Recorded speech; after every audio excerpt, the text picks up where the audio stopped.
Vote వేయమని BJP అడిగితే బీజేపీకి ఓటు వేయాలనా? ఓటర్లను ఆలోచన చేయమంటున్నారు. ఏమైనా నరేంద్ర మోడీ గారు, బండి సంజయ్ గారు, కిషన్ రెడ్డి గారు తెలంగాణ మీద ఏమైనా ప్రత్యేకమైన ప్రేమ చూపించరా? మన ఓట్లు వేయించుకోవడం, మన దగ్గర సీట్లు తీసుకోవడం తప్ప మనకి ఏమైనా ఇచ్చిందా? ఇది భారతీయ జనతా పార్టీ యొక్క చరిత్ర. దీన్ని విశ్లేషించి వీళ్ళకి ఒక్కటి వీళ్ళ దేవుడు అసదుద్దీన్ ఓవైసీ. ఉత్తగా రాముడి పేరు చెప్తారు కానీ రోజు దండం పెట్టుకునేది అసదుద్దీన్ ఓవైసీకే. వీళ్ళ లైఫ్ లైన్ అంటారు కదా, వీళ్ళ లైఫ్ లైనే అసదుద్దీన్ ఓవైసీ.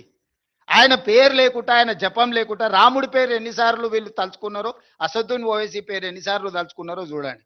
ప్రతిసారి అసదుద్దీన్ ఓవైసీని అల్లావుద్దీన్ అద్భుత దీపంగా మార్చుకొని ఓట్లు అడుగుతారు. మరి అన్ని మీ ప్రభుత్వాలే ఉన్నాయి కదా. అసదుద్దీన్ ఓవైసీ ఇంత దుర్మార్గుడు అయినప్పుడు మీరు ఎందుకు అతన్ని నియంత్రించలేకపోతున్నారు? ప్రజాస్వామ్యంలో ఏఐఎంఐఎం కూడా ఒక రాజకీయ పార్టీ ఎన్నికల్లో పోటీ చేస్తున్నారు. గెలిచిన దగ్గర వాళ్ళు గెలిచిండ్రు, ఓడిన దగ్గర ఓడినరు.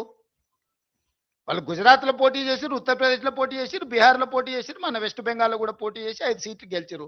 వాళ్ళు కూడా ఒక రాజకీయ సంస్థ, ఒక రాజకీయ పార్టీ. కానీ వాళ్ళని భూతంగా చూపించి ఇంకెంతకాలం మీరు ఓట్లు అడుగుతారు?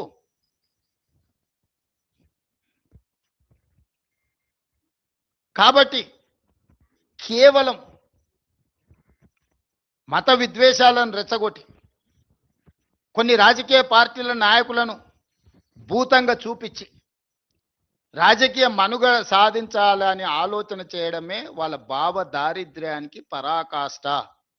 ఈ భావ దారిద్ర్యాన్ని చూసి బీజేపీకి ఓటు వేయాలన్న తెలంగాణ ప్రజలు మీరు ఆలోచన చెయ్యండి. మరిన్ని ట్రెండింగ్ వీడియోల కోసం న్యూస్ 18 తెలుగు యూట్యూబ్ ఛానల్ ను సబ్స్క్రైబ్ చేసుకోండి.